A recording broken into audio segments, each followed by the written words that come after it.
एक तो ये आमतौर पर 10 साल के समय सीमा के बाहर जाने वाली है। जो चक्री क्रम आपका आता था वो उसका क्रम तो 21 में निकल गया, लेकिन अब ये 26 चल रहा है।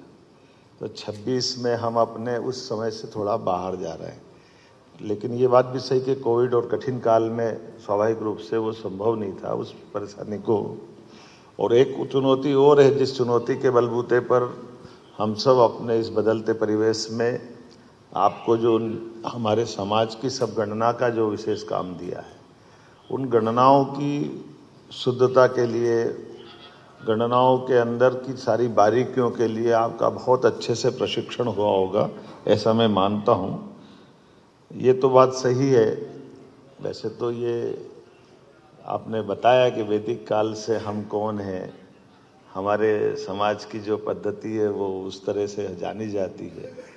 अब वो तो एको ब्रह्म द्वितीय नास्ति, हम तो ब्रह्म से जुड़ने वाले लोग हैं, हम तो प्रकृति मात्र से प्रेम करने वाले लोग हैं। लेकिन वस्तुतः हम सब वर्गीकृत रूप से अपनी अपनी नीचे तक की गणना में जब आएंगे तो जनगणना की दृष्टि से, जैसे हमारे यहाँ अभी CS ने कहा कि हमारे मजरा टोला की आवासीय बस्तियों की भी अपनी एक रचना है, उसके अपने प्लस माइनस है। लेकिन उसका हमारे लिए अच्छी बात है कि हमारे आदिवासी अंचल में सहजता के साथ रहने की एक पद्धति है। लेकिन एक और चीज़ है, एक बेचरा गांव भी है।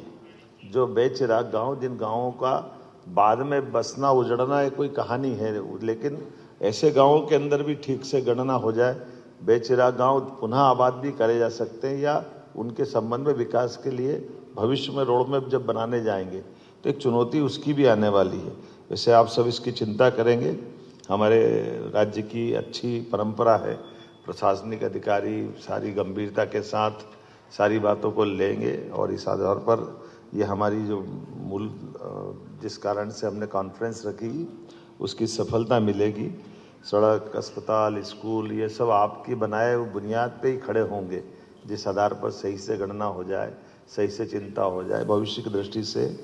अब ये बात सही है कि हमारी जो पद्धति है उस पद्धति के अंदर जा कर के देखने के लिए जो हमारा लोअर स्टाफ है, उस लोअर स्टाफ के अंदर की भी कई चुनौतियाँ, वो क्षेत्र क्षेत्र की चुनौती, चंबल की चुनौती अलग प्रकार की है, विंध्य और बाकी जगह के अलग प्रकार की। तो कहीं ना कहीं इसको क्रॉस चेक जरूर करते रहना। एक चुनौती ये आएगी हमारे बीच में से, राजनीतिक दृष्टि से भी और बाकी दृष्टि से भी इस जनगणना का कई अर्थ निकलेंगे। उन कई अर्थों की कई प्रकार की चुनौतियाँ आएगी, तो उससे निपटने की तैयारी में स्पष्टता रहे, पारदर्शिता रहे और हमारी प्रतिबद्धता भी, जो शासन के पीछे का भाव है कि आखिरकार हम निचोड़ निकालें, तो निचोड़ में कोई हमारे लिए कोई दूसरा कारण नहीं बने। हमारी पारदर्शिता और प्रतिबद्धता में हमारी निष्पक्षता भी सबसे पहले रहना चाहिए।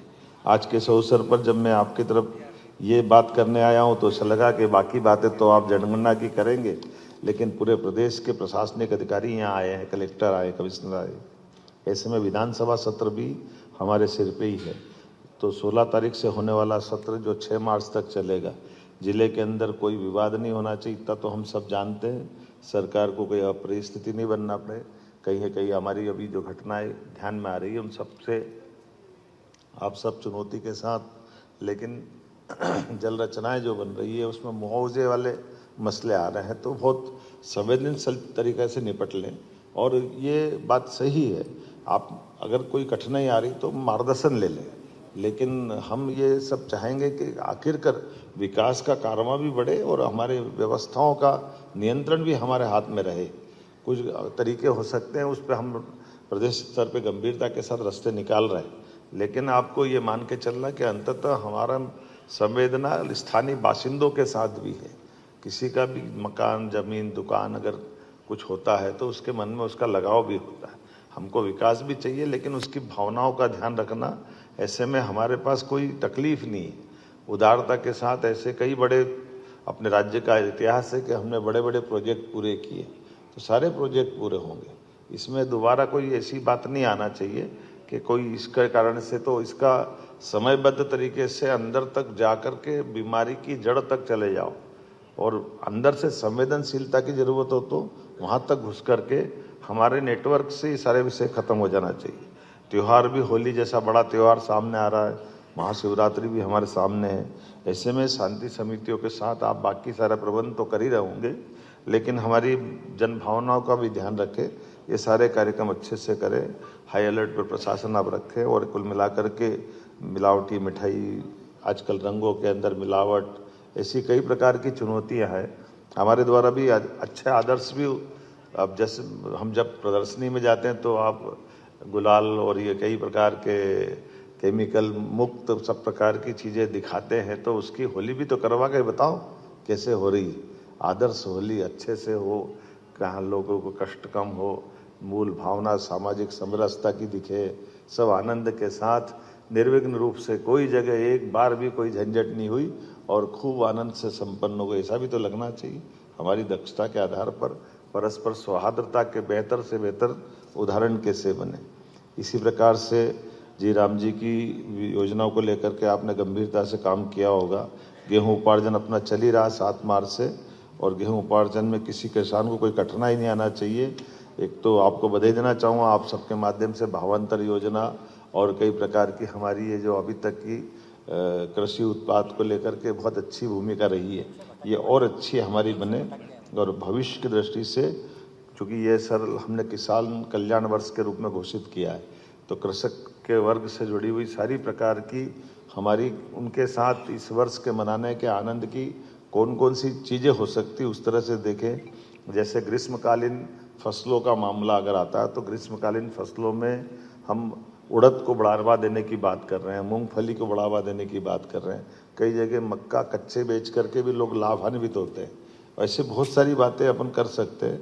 और ये जो एक चुनौती आएगी तुरंत फसलों के साथ उनके जो जिसको नरवई जलाना और कई प्रकार की चीज़ें, तो हम प्रयास करें आपस में स्वस्थ प्रतिस्पर्धा के आधार पर कि हमारे ज़िले के अंदर हम ये इसको 0 पे लाएंगे।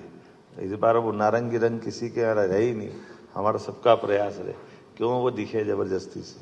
तो ऐसे प्रयास अपन पहले से करें तो हो सकता है, बड़ी बात नहीं है। दलहन तिलहन और बाकी क्षेत्रों का कैसे बढ़ावा दें उसके उत्पादन को लेकर के। वित्तीय वर्ष के बारे में तो बोलना नहीं, लेकिन फिर भी आप सब ये समापन की ओर है, तो हमारा सभी प्रकार के खनिज, पंजीयन, आबकारी, इन सारे विभागों के वित्तीय लक्ष्यों की हम प्राप्ति करेंगे, ये अपेक्षा आप सबसे है।